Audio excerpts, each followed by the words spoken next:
We are Rogue Media Sports.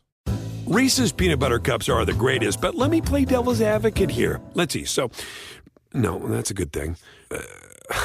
That's definitely not a problem. Reese's, you did it. You stumped this charming devil. With the Wells Fargo Active Cash Credit Card, you can earn unlimited 2% cash rewards on purchases you want and purchases you need. That means you earn 2% cash rewards on what you want, like season tickets to watch your favorite team, and 2% cash rewards on what you need, like paying for parking. That's the beauty of the Active Cash Credit Card. It's ready when you are, with unlimited 2% cash rewards. The Wells Fargo Active Cash Credit Card. That's real life ready. Terms apply. Learn more at wellsfargo.com/activecash. Welcome to the fourth regular season edition of the Doomsday Podcast. It's going to be different than any other that has ever been presented to you, and that's because I am the last survivor of the original Doomsday Podcast crew, at least temporarily. We all know that our wonderful producer, Mark Frito Friedman, has been hospitalized and is continuing his recovery. And unfortunately, Matt Mosley will not be joining me for the first time. I'm doing this podcast by myself because Matt was injured in a bicycle accident on Friday. Fortunately, Matt was wearing his helmet, but he has injuries that were fairly extensive and required hospitalization. And we certainly don't want to do this podcast too many more times without Matt, but we felt it important to provide it to you because that's what journalists do. Like, you deserve our best effort. You don't care what we have to go through to produce what you expect, and that's what we're doing now, even though we're shorthanded. And, you know, Matt's more than my partner on this podcast, more than the host of the Doomsday Podcast. He's a very close friend, and more important than that, he's a husband and a father, and so we're wishing him a quick recovery and a swift return to the Doomsday Podcast. Hopefully, he'll be back with us next week after the Cowboys play the Giants. But let's take a look at what happened on Sunday at Jerry World. Statistical history continues to define Dak Prescott as victories continue to elude him. More NFL passing records, another loss. His offense scored 38 points. His defense allowed 49. Their record now 1-3. Just imagine, if you can, what Dak Prescott would do if he could throw against his own defense. The Cowboys have raised their 4-game points allowed total to 143. That's the most to start a season in franchise history. For context and perspective, Tom Landry's first team was 0-11-1. Jimmy Johnson's first team was 1-15, and neither of those teams allowed points like this. The Cowboys have an offense that could take them to the Super Bowl. They have a defense that could put them at the top of the draft. This is not the quarterback that Dak Prescott was supposed to be. This is not the team he was supposed to be leading. The Mike McCarthy era has begun inauspiciously. The Cowboys are 1-3 for the first time since 2010. A season unique because Wade Phillips was fired. The only in-season coaching change in franchise history. Now, that's not to suggest that McCarthy is at risk, but he was hired to move these players towards Super Bowl contention. McCarthy, I think, is unimaginably fortunate there were not hundreds of reporters gathered around Jerry Jones outside the locker room tonight, as there have been every season except for this one. 1 week, the Cowboys defense allows 5 touchdown passes, and it really should have been 6 to Russell Wilson. And the next week, today, they are punished for 307 rushing yards, the highest total ever by a Cowboys opponent, and that in a game where the Browns lost running back Nick Chubb, their best player, in the first quarter. This was the Cowboys' first game against a quarterback who had not played in the Super Bowl. The Cowboys knew the run was coming from Baker Mayfield's Browns, and they were powerless against it. No more excuses for McCarthy about this being his first season and all the advantages that he was supposed to have lost to the COVID pandemic. Browns coach Kevin Stefanski is not only in his first year, but he has no previous head coaching experience. McCarthy has 13 years. Stefanski told me before the game that the Browns' objective was the exact same as McCarthy's before last week's game in Seattle, beating a quality opponent on the road. I'm not sure that's what the Browns accomplished. They won on the road. The quality of the opponent part seems uncertain to me at the moment. Stefanski built his team to play with a lead so they can emphasize one of the league's best running games. He told me before the game, we're built to run it when we have a lead. They know we're running it. We know we're running it. And we've had success moving the ball in those situations. And in order to get that lead, we'll do it any which way we can. They did it running the football. They averaged 4.6 yards per rush before first contact. They were 5 yards past the line of scrimmage before they encountered, on average, a Cowboys defender. That's 2 more yards than what they averaged the first 3 games of the season. They averaged 9.9 yards per rush on first down. 27 rushes, 266 yards, and 2 touchdowns. That 266 yards on first down, the most by any team in the NFL since 2006 by the Jacksonville Jaguars. They rushed for 148 yards on 14 attempts and 2 touchdowns outside the tackles. That's the most for the Browns running in that direction since that began to be tracked in 2006. Look, the Cowboys have been horrendous. They've been behind by at least 14 points 3 games in a row. They came into the game with the third poorest time of possession in the entire league. And the only teams that were worse were the Jets and the Jaguars, neither of which had won a game. Well, today, the Cowboys did have a few snaps with the lead. They were up 14-7 before their best players turned the ball over on consecutive plays for the second week in a row. Another Prescott strip sack. Another Ezekiel Elliott fumble.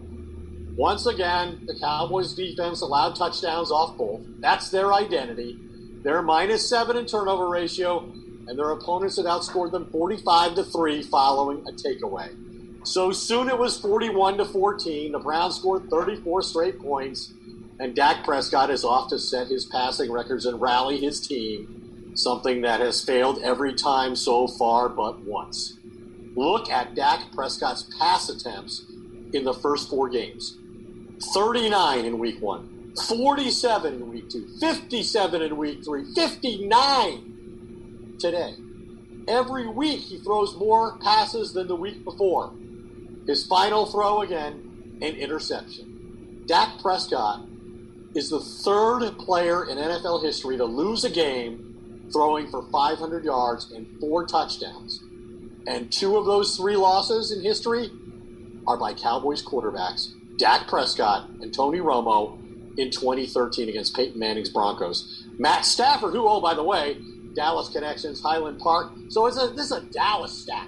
Only Dallas quarterbacks throw for 500 yards and 4 touchdowns and lose the game. And do we start to worry about the accuracy of something a former Cowboys assistant coach told me earlier this season, which was, are the Cowboys destined to waste Dak Prescott's talent just like they did Tony Romo's all those years? Great stats, not enough wins, little, if any, postseason success. Look, Prescott passed Kurt Warner for the most passing yards in the team's first 4 games in NFL history. But his team's 1-3. Kurt Warner's team was 4-0.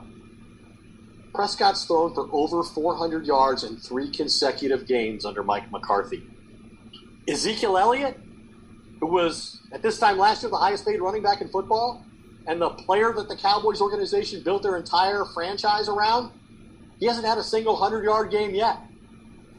He has not gone, in fact, his carries have diminished every week until now, when the 14 times he carried today matched the 14 times he carried last week. Because guess what? You can't run the football when you're constantly playing from double-digit deficits. You know what? Scoring 30 points doesn't seem to matter anymore. McCarthy's teams in Green Bay, they won when they scored 30 points. His teams are 70-7 when they score 30 or more points. But his Cowboys teams are 1-2 and an onside kick away from 0-3. So I'm not sure really who's more shocked at this point. McCarthy, by failure he couldn't have imagined with the talent he inherited, or Jerry Jones by the failure that McCarthy's team has been despite all of the talent that has been put on this roster. McCarthy's 1-3 for the first time since his first season as an NFL head coach 14 years ago. That team finished 8-8. Now 8-8 might win the NFC East because at the end of tonight, the first place team in the NFC East, or actually at the end of the week, the first place team in the NFC East will have one win. The Cowboys already have that. Maybe the Eagles will have it. The last time, 4 weeks into a season, that a first place team had one win or fewer was 2005 in the NFC North when the Bears and Lions were tied at 1-2. So this would certainly be time for panic if not for the fact the Cowboys play in a horrific division. A horrific division. So after the game, Mike McCarthy, I thought he brought it. I thought he was upset. He was mad. He was irritated.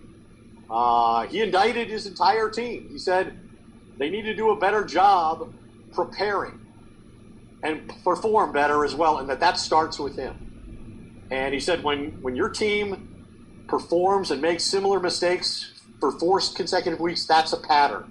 It's a pattern that has to stop, and it needs to start with better leadership. And I think he puts that on himself. DeMarcus Lawrence, after the game, defensive end, said he characterized the Cowboys' defensive performance as, quote, soft. We all know in football, that's the worst thing that you can say about a football team. It's a physical, violent game. You cannot play soft. He said they have to hold themselves to a higher standard. We have to get better from this.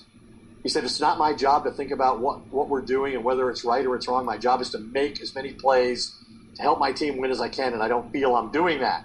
Now, everybody across the board on the front seven played poorly in this game. The front seven, where the Cowboys have invested all of their draft picks and all of their money on defense, has continued to fail them more in this game than the secondary problems of last week. You know, last week in Seattle, you're playing maybe the best quarterback in football at the height of his powers. And, you know, those were mental mistakes, breakdowns. Today they were physically overwhelmed. They were physically unable to respond to what the Browns were bringing to them on this Sunday afternoon from start to finish. They do not play complimentary football. They haven't played 4 quarters in a single game yet this season. And Dak Prescott asked about all these records and all these yards. I mean, a player that we thought was sort of a caretaker quarterback 2 years ago, a guy we never thought would challenge even Tony Romo's team passing records, is setting NFL passing records. This is not the team that the talent was supposed to be. Mike McCarthy has changed the direction of this franchise. He wants to play fast. He wants to be aggressive. He wants to play through the quarterback. And right now, as well as his quarterback is playing, it is not paying off because all of it is undermined by the defense. All of these situations that have allowed Dak Prescott to set these records, I mean, they're partly a result of his talent, but they're also the result of circumstances created by the incompetence on the other side of the ball. He's setting records and throwing the football on virtually every down because he has no alternative, because they can't stop anyone, and they really can't stop anyone when the offense turns the football over, as they have now 7 more times, and they've taken it away from the opponent. So that's kind of my take on the game. We are going to call up Glenn Stretch Smith and do his famous grades, stretch marks we like to call them. But before we do that, I'd like to have you think about just how enjoyable it might be to pour yourself a Miller Lite or several and wash down the awful taste of this Cowboys defensive performance. The Cowboys are celebrating 60 years, well, they say, of greatness. I'm not sure that's what we've seen. We certainly haven't seen that anytime recently. But Miller Lite has sustained greatness. It was great, and it is great, and it'll help get that bad Cowboys taste out of your mouth.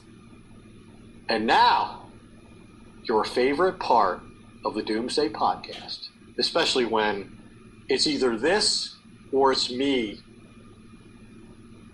venting about the Cowboys' performance.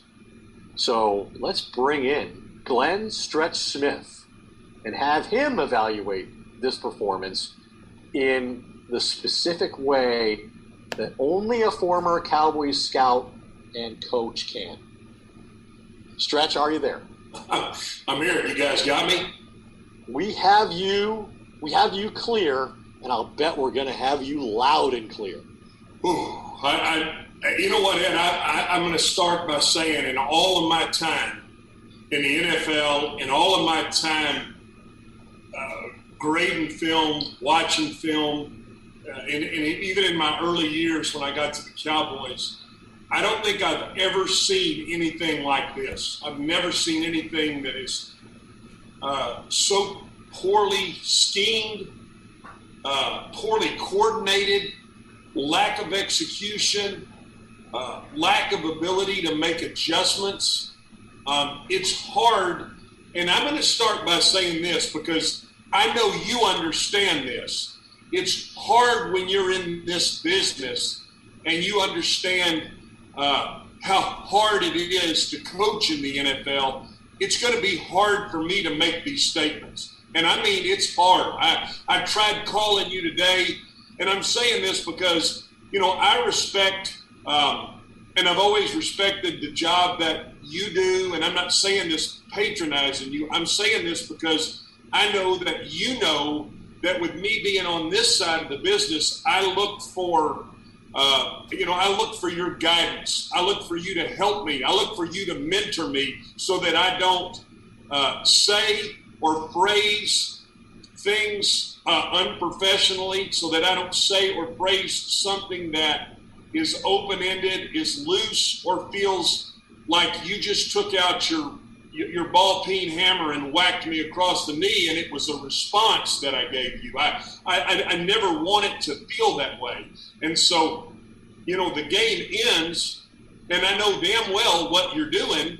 However, I go through all the barriers and say, to hell with it, I got to call him because I've got to ask him, you know, how do I say this? How do I phrase this? And so, you know what? I'm kind of glad you didn't answer. I'm glad sometimes Stretch needs a, hey, you know what? Just go out and sit by the pool a minute and press your middle finger into your thumb, hum to yourself, and think about what you're going to say before you say something. It's beyond me, Ed, anything that I've ever seen. And so I'm going to do all I can to restrain and to not just headbutt this iPad right here, because it really is. It's beyond anything that I've ever seen. Well, I'll do my best to keep you within the cone of appropriateness, shall we say, as you answer these questions and assess your grades.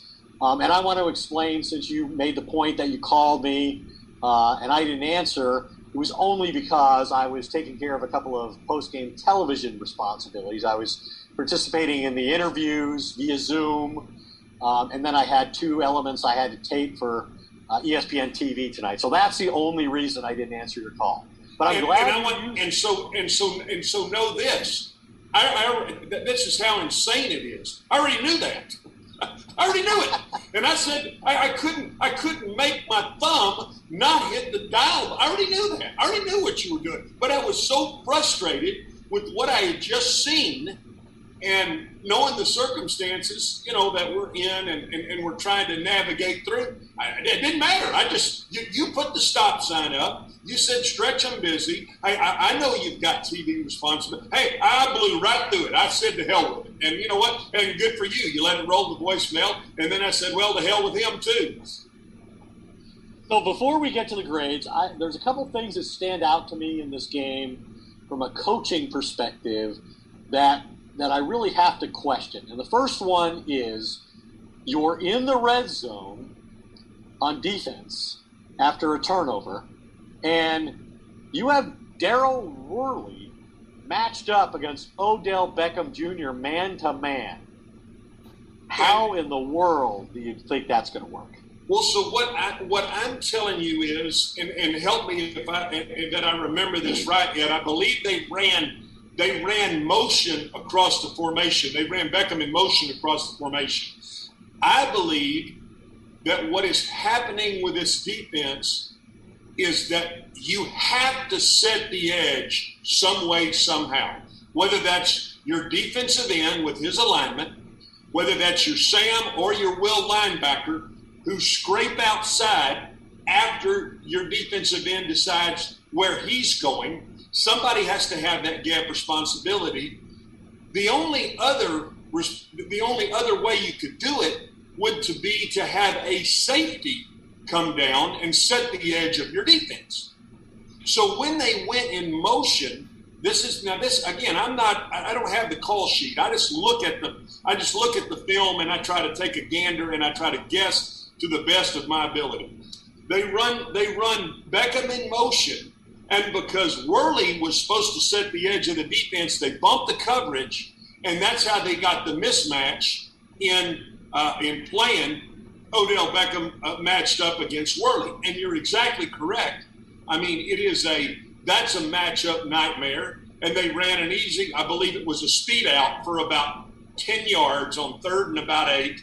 And it was an easy, or maybe Mayfield might have even sprinted to it, and he threw it out there for a conversion. They did that several times. I think the thing that is so concerning to me after week 4 of this season is this defense has yet to set the edge and to say, you're not coming out here. You can go in there, you can go over here, you're not setting the edge on the defense, and you are constantly, therefore, Ed, you're out leveraged. And so that's the thing to me that is so maddening.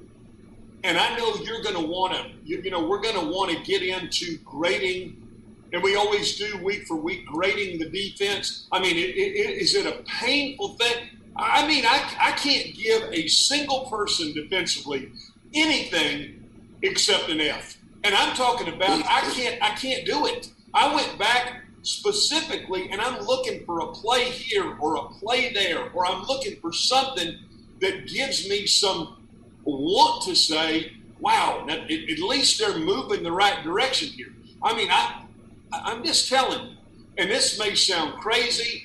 I don't want it to sound that way. This defense is a mess, and it's now to the point, Ed, where you can't fight the players. They're what you got. You're not going to be able to fire these players. Kind of to that point, I would question, does this coaching staff even know who their best players are? I mean, they started Terrence Steele, an undrafted rookie free agent, and expected him in a crucial situation to, block one of the best young pass rushers in football, Myles Garrett, one-on-one. He uses a spin move, he comes clean, he gets a strip sack, big play in the game. Darian Thompson, a couple series into the game, they finally pull him at safety and replace him. I mean, how is this happening on a weekly basis that they don't seem to know who their best players are, and they can't protect them when they do decide to put them in the lineup? Well, and you make a great point, but I'm going to go one step further. It's 3rd and 8 or 9 early in the game, and your 2 inside pass rushes are Woods and Dontari Poe. 2 nose guards. What? I have 2 zero technique nose guards instead of, why would you not substitute Armstrong? Why would you not substitute Crawford? Why would you not substitute any of your pass rushers? They're not running the Why football. is Gallimore not playing? Exactly. Well, I mean, they're not doing. So you make a good point. Do I want to make an excuse for them? I do. I want to say, well, you didn't have preseason and no OTAs, And know he is this. in Stefanski's team. He's a first-time head coach. He's coached 4 games as a head coach in the NFL. He's got a new coordinator. That's out the window, Mike McCarthy. Yeah. And so that's what I'm going to come to you with, is I'm going to use my best Matt Mosley reverse zoology here. I'm going to ask you the question. With Mike McCarthy, if you're sitting in the meeting room and you're looking at this for the 4th straight week, do you know what you're looking at? Because I don't know. I'm asking. I'm asking the question. Before we get to the specific position grades, the other thing I wanted to ask your opinion of, I don't know how many times you might have looked at this, but there was a critical point very late in the game where the Cowboys are, engaged in another breathless comeback effort. They get the game within 3, and Odell Beckham Jr. runs a reverse. They look like they have him kind of trapped on the sideline, and he's going to run out at about the sticks after a 10-yard gain or less. Instead, he cuts back inside and scores, and the game is over. And I did not think I saw a lot of effort out of some of the defensive players in that situation, most notably Xavier Woods. I like how you said you didn't think. No, you knew. You knew exactly what you saw. You didn't see guys, which would, in a sense, be day one of any practice when you start defensively and you line up 5 trash cans as your offensive line and you set your defense and you call the snap count and you toss the ball or you throw a tunnel screen outside and you have that player sprint up the boundary and you have guys take correct angles to go get the football from a conditioning standpoint. They acted like they had never, ever done that. And that's exactly the point I'm talking about, Ed, is it is so maddening to even look at. And when you start questioning effort, I mean, is defense really anything more than effort? Is defense anything more than a relentless pursuit of the football? That's what defense is. I mentioned earlier, I don't know if you were on, I mentioned this is the Cowboys' worst start since 2010 under Wade Phillips, and a lack of defensive effort in a game against Green Bay in a high-profile moment is what got him fired. Jerry decided the players had quit.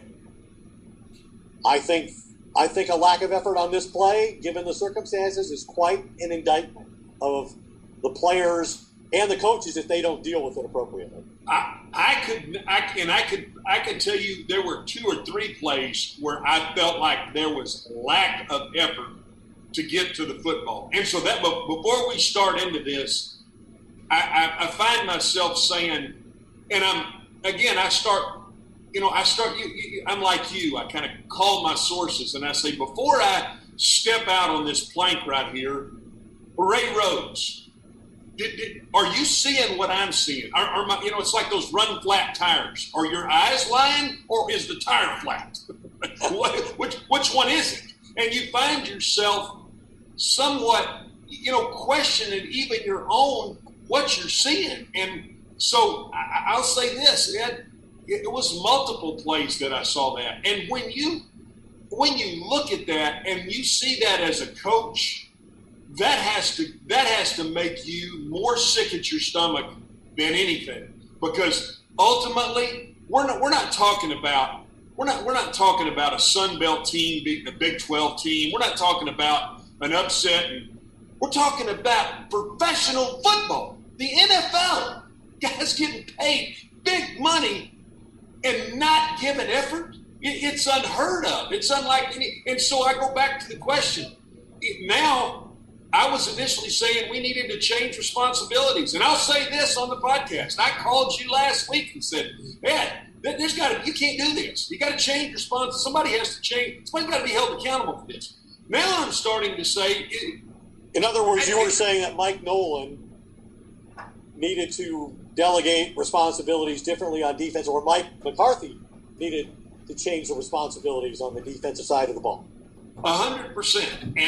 And maybe think about a different defensive play caller, maybe think about a better coordinated scheme. You've got George Edwards on this staff who has been a defensive coordinator. He's been with this organization before.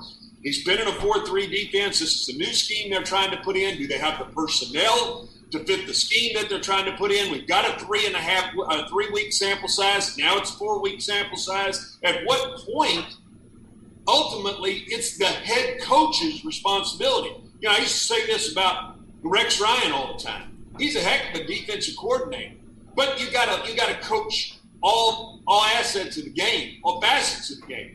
And right now, I don't see Mike McCarthy doing that. I don't see him doing anything. And I guess when you got that mask on, how would you know if he's got the red rear end or if he's gritting his teeth or if he's, saying some words that make a sailor blush? You don't know. But right now, I'm starting to question Mike McCarthy 4 games into a season, and I think sometimes that feels unfair. Right. All right. So speaking of unfair, let's use that to segue into these grades. What did you think about the secondary? I thought they were not as much of the problem today as the front seven was, but what were your grades on the defense? I thought the corners were worse than the safeties in this game. Yeah, I did see some things from Diggs that continue to at least say, okay, I think he's in the right position. I think he's a guy that you're going to continue to have some growing pains with.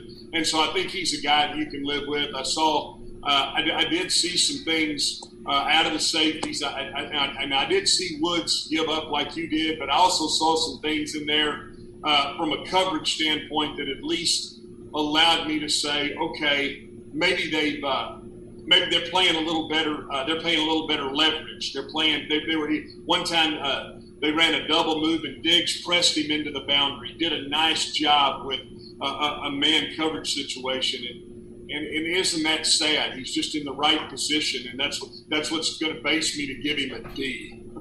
Give him the secondary a D. Isn't it sad when your best player in the secondary is a rookie, second-round draft pick, and your best player overall on defense, and a guy who does hustle, we saw that today, hasn't played since 2015, Alden Smith. That to me is a huge indictment of this defense, that those two things I think are fact. What about the linebackers? What did you think of Joe Thomas and Jalen Smith? Well, there were times when Joe Thomas made a good play in coverage. Jalen is just going to be limited with some of the things that he does. I do. This team desperately misses Van Der Esch, and I start to think maybe this whole scheme was put together for a guy who went out week 1 of the season. I again, not being in the meetings, not understanding exactly what they're trying to do, and with the length and the things that he has, the ability that he has, I think to ask Thomas to step in and do those things, it's a little bit unfair to him because he's not the player that Van Der Esch is. But I still think he's a very serviceable guy. I think Jalen Smith is just okay, and I gave that group at best a D. Ed. All right, the defensive line. Obviously, the Browns were determined to run the football. They used a play-action game. They really took the ball out of Baker Mayfield's hands as much as possible. That's how they've won 3 in a row. But what did you think about the defensive line? I mean, it didn't seem like they played the run very well, and there was, again, no consistent pressure on the quarterback. Yeah, and you're exactly right. I mean, I don't know that they have the right personnel in the game. I don't know that they understand the personnel. I don't know that they know the strengths. The very first snap of the game, it was incredible because they act like they wanted to run outside. They motioned the tight end across, and Alden plays hard out into the tight end going across. And I mean, Tristan Hill gets cut down to the ground so hard that the first thing that hits is his face mask. I mean, it's whack, and he got cut down, and they run out there averaging, I want to say, right at 9 yards a snap. There's no way you can give this group anything but an F. And I feel bad for DeMarcus Lawrence. The one thing, and I don't know if you saw this too, but on that reverse to Beckham late in the game, when you saw DeMarcus tried to run and go catch, you can tell he's at about 70%. I mean, he was just gimping trying to get down the field in case, Beckham were to stop and try to cut back all the way against the grain. And it was painful to watch him run. I got to give this group an F. I can't give them any other grade than that. I think the most remarkable justification for that is the fact that the Browns ran for 307 yards, the most ever by a Cowboys opponent. They did it without their best player for 3 quarters in Nick Chubb, and they did it without any one player gaining 100 yards. So it was whoever carried the ball was like Nick Chubb carrying the ball. They were playing like 8 against 8 Nick Chubbs. It's amazing what dominate that. You're right. It didn't matter who it was. I mean, he got 6 yards before he was ever touched. I mean, it could have been me and you and a dog named Blue could have run out there and just stayed in the gap and rushed for 40 yards on 4 carries. It wasn't that hard to do. All right, on the offensive side of the ball, we talked a little bit about the offensive line. They got Tyron Smith back for the first time since week 1. I think they then made a very questionable personnel decision in starting the undrafted rookie again at right tackle instead of maybe moving Brandon Knight out there, which they belatedly did. They did put Brandon Knight in the game for Steele, but obviously too late. What did you think of the offensive line's performance? I guess they also lost Joe Looney, the center of the game. So. Well, and that's the thing that I was going to say is I really thought with Garrett being out there, I thought they would stay with what you saw a week ago when they had Yardage at center. They moved Looney to guard and kicked Zach Martin at the tackle. I thought that might be the lineup that you would see. Now, for whatever reason, maybe they like the matchup inside. But if you're watching any kind of film, you know that Myles Garrett is going to rush that edge. And so I think it's unfair to Steele to have it. I mean, I think it's unfair to put him in that position. I didn't think the offensive line, other than that, I didn't think they played that bad. I thought they're behind always in the game. They're having to throw all the time. They did a great job in some of the screens. They can still run. They're athletic. You see them get out. Even Biotis one time, got out on a screen play, looked very athletic. This is a group that I do think the Cowboys can continue to hang their hat on. I like some of the, there were 2 quarterback draws where you saw that they got a hat on a hat and immediately got a hat on a hat. So I think they're still physical enough. You can win with this offensive line. And because of that, I gave this group a B. What about the running back? Zeke Elliott, 54 yards, I think, was his total, and half of that came on a run that ended with him turning the ball over on yet another fumble. Had a good blitz pickup that helped Dak Prescott throw that touchdown pass to CeeDee Lamb. How do you grade them? Well, and Pollard did a couple of nice things. I think protection-wise, that's just what you have to grade right now. I wish Zeke wouldn't have fumbled that ball. He's, in this situation, lack of contact, lack of all the things that they're going through practice-wise. It's hard to be critical there. But I do think he's so valuable in what he can do in the passing game, how he protects, and I gave them a B as well. All right, the quarterback, another phenomenal statistical performance. I'm not sure Dak Prescott knows yet that he lost the game because he refuses to concede. And another remarkable statistical performance: 450 yards and 4 touchdowns and over 500 yards of offense again. What's your grade for Dak? Well, I'd like to see him, and I'd like to see him protect the ball a little more in those situations. I wish he wouldn't have fumbled that ball. He made a couple of throws in there that could have been picked, but overall, he is a heck of a football player, and I'm starting to come around.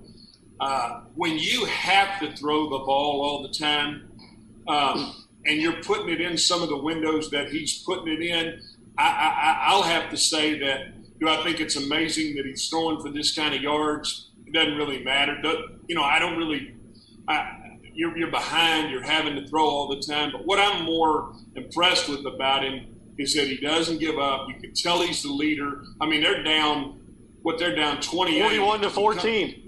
That's right. He comes out and he immediately goes into his huddle and gives all his guys the knuckles as to say, guys, I'm the leader on this football team, and I'm ready to go, and I'm starting to see some things that I really like about him. I gave him a B+. I thought he played pretty well, and if he'll protect the football and quit with the critical turnovers, he was that close to having an A.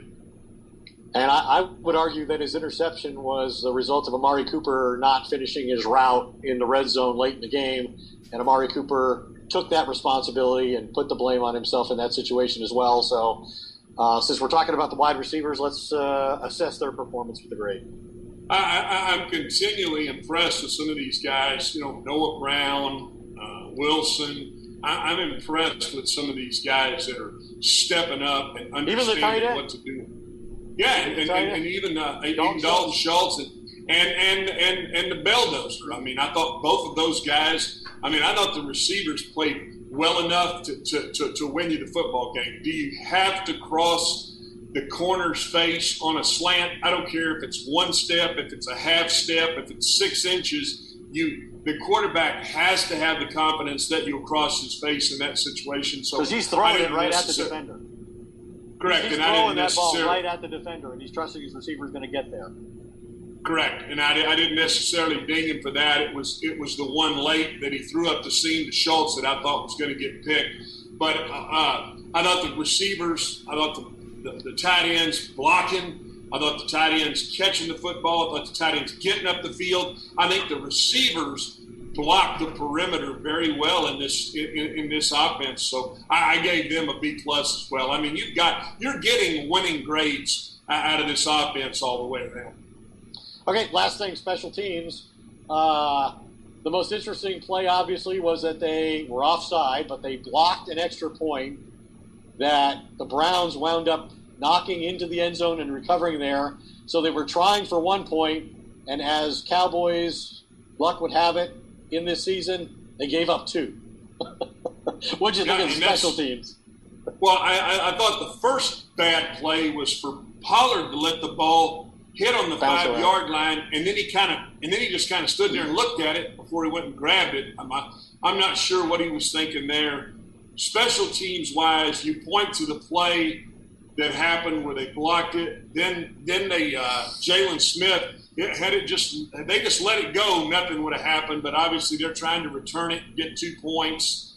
He muffs it, fumbles it. I'm going to say this: that when you start making those type plays and you start losing football games, it's contagious. Just like winning is contagious. When you keep in mind, this team is an unbelievably executed onside kick from being 0-4. This should be an 0-4 football team. When he made that onside kick, I don't know if he hit it wrong. I don't know if he shanked it. I couldn't understand what it was that they were trying to do to kick the ball out there to midfield versus just hammering it down in there. And so, we're not given the, what they were thinking there. We're not given the game plan with what the special teams were trying to do. It's hard for me to be critical of that, but I am going to say this: I am very critical of doing things continually that look like you're a 1-3 football team. And right now, situationally, last week, or was it last week that he brought it out to the 1-inch line? Pollard brought it out to the line. Led to a safety. This week, he lets it hit at the 4, gives his team terrible field position on the 12-yard line. I can't, and they're paying this special teams coach. I mean, he's making enough money. Yeah, he's making enough money that a damn show horse couldn't jump over. So if you stacked it up, so I'm going to give those guys an F. A lot of F's, a few D's, and a couple of high marks for the offensive line, the running back and the quarterback, and the receivers, I guess. No surprise. An expanded version of stretch marks. You'll see them tonight on WFAA with Dale Hansen every Sunday night after Cowboys games. With I think Dale forces you to keep it a little tighter than we do for TV purposes. Stretch. Well, you know how that works. You know how that game works. I mean, you get square pegged into a round hole in that situation, whether you want to or not. So yeah, that's how it works. Stretch, we appreciate you elaborating and spending a little more time with us to make up for that gaping hole in insight that we have tonight because we don't have Matt with us. I want to take a quick look at what's ahead. And the first thing that I think people will pay attention to with the Cowboys this week is on Wednesday, Randy Gregory can return to practice for the Cowboys. He can't play in the game for another couple weeks, but when they go to Washington, that will mark the first game he's eligible to return from his suspension. So maybe they get a little bit more pass rush out of that. And then I think it's so interesting how these things always fall in the NFL and how well scheduled these games are. The Cowboys have a horrific defense, right? They can't stop anybody. And that statement may be tested next week because coming to Jerry World next week are the New York Football Giants with one of the worst offensive teams in football.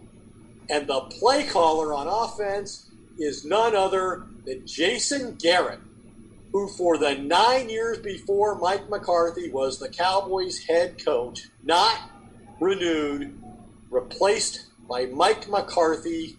And so that's the big matchup that we have next Sunday at Jerry World. Jason Garrett and a bad offense against Mike McCarthy and a bad defense. And I guarantee you, Jason right now is trying to figure out how he's going to score and how he's going to get at these guys. I mean, nothing would fit him better than to come in here and beat the Cowboys. They're minus Saquon. They're not good on offense. But again, remember, you're with the Cowboys. Daniel Jones. Yeah, and with the Cowboys' inability to set the edge. There's times they look like air out there, so they're not playing against they're playing against air. Just run the damn ball outside, and I guarantee you, Jason will go at that wound hard. And we saw it didn't matter who the back was today. So hey, I'm sure we're going to be in for a hell of a pillow fight. Cowboys and the Giants, or the Longhorns and the Sooners. Which one's going to be a better pillow fight next weekend? Well, it will be interesting to see Jason Garrett come back. And I think Daniel Jones, former first-round draft pick, controversial selection for the Giants. I think he's got all the talent in the world at quarterback. But one of the things he doesn't do very well, in fact, one of the things he's among the very worst in football at this point in his young career, is when he gets hit or he feels people around him, he gives up the ball. So maybe the Cowboys will do something really special and get a turnover next week. But, Stretch, thanks for being here tonight. Certainly, we all hope that Frito returns to health and that Matt's back in his regular position hosting this next week. And I think the poor job that I've done in his place will do nothing but inspire him to make sure he's back in his lead anchor chair next week. Yeah, I could see him probably dancing around the hospital up there like Buster Douglas right now after he won the heavyweight championship, Ed. So you're probably right. He's probably ready to go. Hey, guys, appreciate it. Have a blessed weekend. And thanks again to Vocal Productions. We thank our producer, Jay. And as Matt ends every podcast, good night, everybody. Reese's peanut butter cups are the greatest, but let me play devil's advocate here. Let's see. So, no, that's a good thing. That's definitely not a problem. Reese's, you did it. You stumped this charming devil. With the Wells Fargo Active Cash Credit Card, you can earn unlimited 2% cash rewards on purchases you want and purchases you need. That means you earn 2% cash rewards on what you want, like season tickets to watch your favorite team, and 2% cash rewards on what you need, like paying for parking. That's the beauty of the Active Cash Credit Card. It's ready when you are, with unlimited 2% cash rewards. The Wells Fargo Active Cash Credit Card. That's real life ready. Terms apply. Learn more at wellsfargo.com/activecash.